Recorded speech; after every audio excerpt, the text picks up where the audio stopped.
Well, you also brought up another point about urban renewal. Yes. On the location that they are hoping to use for this new police facility in this bond. Yes. The old automobile. The O'Brien site. Yeah. And that was supposed to be part of some development of mixed use, if I'm not mistaken. Well, yes, the North Downtown Urban Renewal Plan says that that was, earmarked for retail, residential.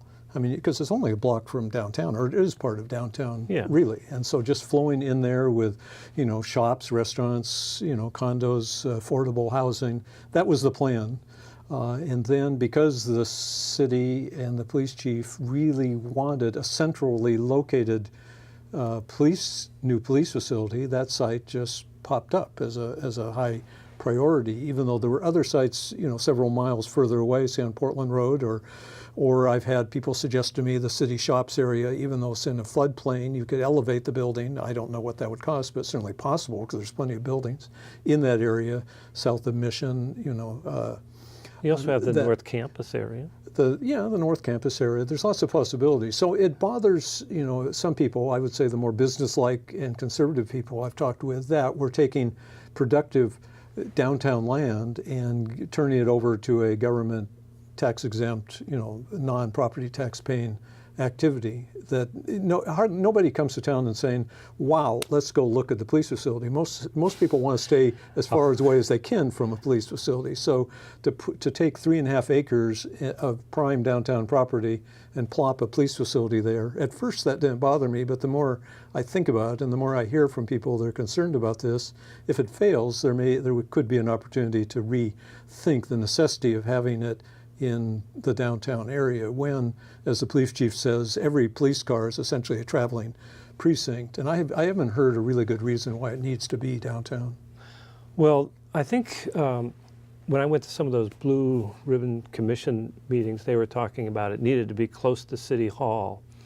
And I went on my own and picked out a bunch of cities here in Oregon and throughout the country to find out what the average distance was between City Hall and the police station, in places where it was similar population. And I found out that it was quite a bit different. It was about almost 3/4 of a mile was the average. Okay. There were some that were as far away as about 4 or 5 miles. Oh, sure. And there were some that were located right next to City Hall, but those were usually older buildings. And one of the things that you have happen when you have a central city that's still viable is there's not a whole lot of land available for development for a police facility. And so that's, I think, one of the problems that you're pointing out is that they kind of limited where they wanted it to be in an area.